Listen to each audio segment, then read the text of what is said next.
चमनपुर गांव में रामू नाम का एक लड़का रहता था। वो अपनी जीविका चलाने के लिए गांव के पास के ही जंगल से रोज लकड़ियां चुनता और उन्हें बेचकर कुछ पैसे कमा लेता था। इसी तरह उसका गुजारा चल रहा था।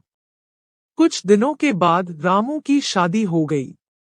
उसकी पत्नी बहुत खर्चीली थी, इसलिए अब उतनी लकड़ियों को बेचकर घर चलाना मुश्किल हो गया था। ऊपर से रामू की पत्नी कभी नए कपड़े खरीदने के लिए तो कभी किसी दूसरी चीजों के लिए रामू से बार बार पैसे मांगती थी। अगर पैसे न मिले तो रूठ जाती। रामू अपनी पत्नी को बहुत मानता था, इसलिए उसकी नाराजगी वो बर्दाश्त नहीं कर पाता था। रामू ने ठान लिया कि वो अब ज्यादा लकड़ियां इकट्ठा करके बेचेगा, ताकि उसकी पत्नी को रोज रोज पैसों की कमी न हो। पत्नी की इच्छा पूरी करने के लिए आज रामू घने जंगल तक चला गया और बहुत सारी लकड़ियां चुनकर बाजार में बेच दी। ज्यादा लकड़ियों के ज्यादा पैसे मिले तो खुश होकर रामू ने सारे पैसे अपनी पत्नी को दे दिए। अब रोज रामू ऐसा ही करने लगा। देखते ही देखते उसके मन में लालच इतना बढ़ गया कि उसने धीरे धीरे पेड़ काटना भी शुरू कर दिया। पेड़ काटने से और ज्यादा लकड़ियां हो जाती थी और उसे अधिक दाम मिलने लगे।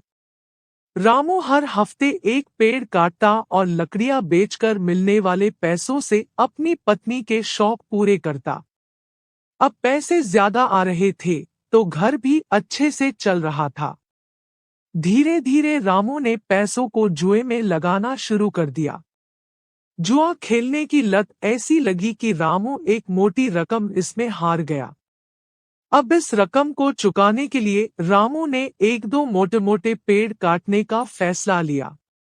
जैसे ही रामू ने जंगल में जाकर पेड़ काटना शुरू किया, उस पर पेड़ की टहनी ने हमला कर दिया। रामू चौंक गया। फिर उसे पेड़ की एक टहनी ने लपेट लिया।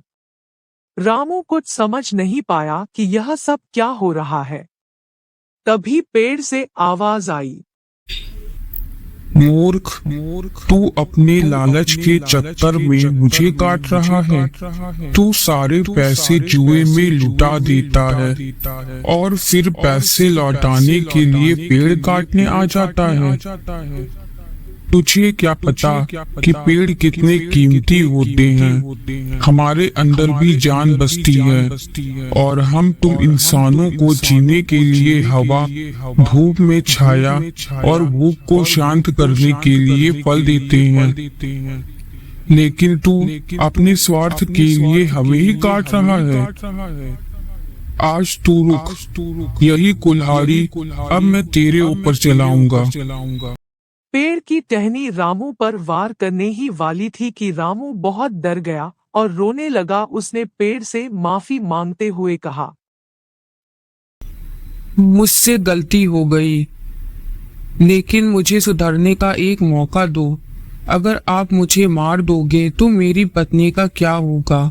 यह सब सुनकर पेड़ को रामू के ऊपर दया आ गई। उसने रामू को छोड़ दिया। रामू भागकर अपने घर गया और पैसों के लालच में न आने का संकल्प ले लिया।